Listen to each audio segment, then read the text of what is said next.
Hello बच्चों, आप सभी का हमारे हिंदी चैनल विद्यापीठ में स्वागत है। बच्चों, आज हम हिंदी व्याकरण पढ़ेंगे और हिंदी व्याकरण में संधि को समझेंगे। बच्चों, संधि में सभी बच्चों को बहुत प्रॉब्लम आती है।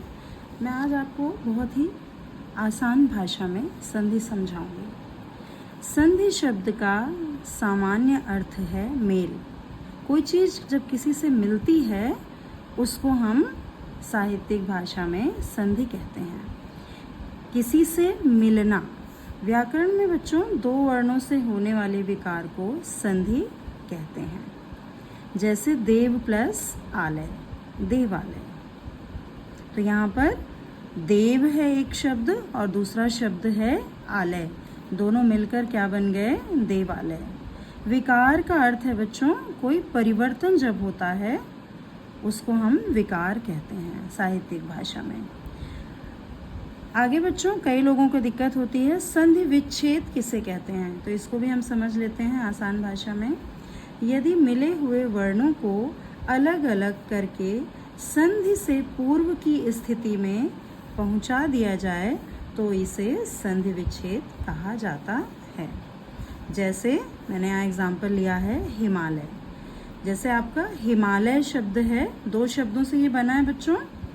यहाँ पे हमने दोनों शब्दों को अलग अलग कर दिया, मतलब विच्छेद कर दिया।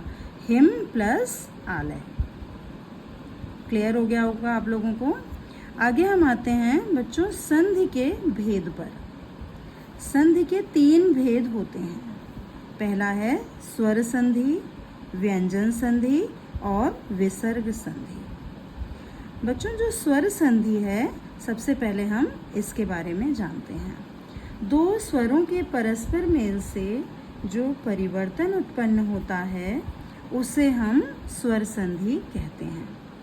बच्चों, ये 2 स्वरों का आप मतलब समझिए कि ये 2 स्वर क्या होते हैं।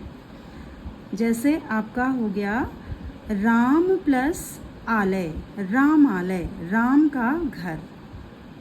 ठीक है। जैसे हम यहाँ पर एक शब्द ले लेते हैं राम प्लस आलय।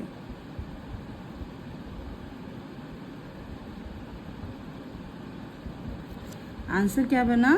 रामालय।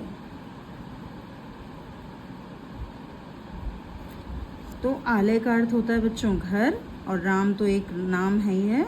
तो रामालय का मतलब राम का घर। यहाँ पर जो माँ है राम, इसमें आ है बेटा, और ये वाला आ है ना, दोनों आ मिल गए तो ये बन गया रामालय। यहाँ पे दोनों स्वर हैं, आप सबको पता होगा। ये आ और आ दोनों स्वर हैं, तो इन दोनों के बीच में जो मेल हुआ इसलिए यहाँ पर इसको हमने नाम दिया स्वर संधि। ठीक है। अब हम आते हैं इस स्वर संधि के भी बच्चों 5 भेद हैं। कितने भेद हैं? 5। पहला है दीर्घ संधि, गुण संधि, वृद्धि संधि, यण संधि और अयादि संधि।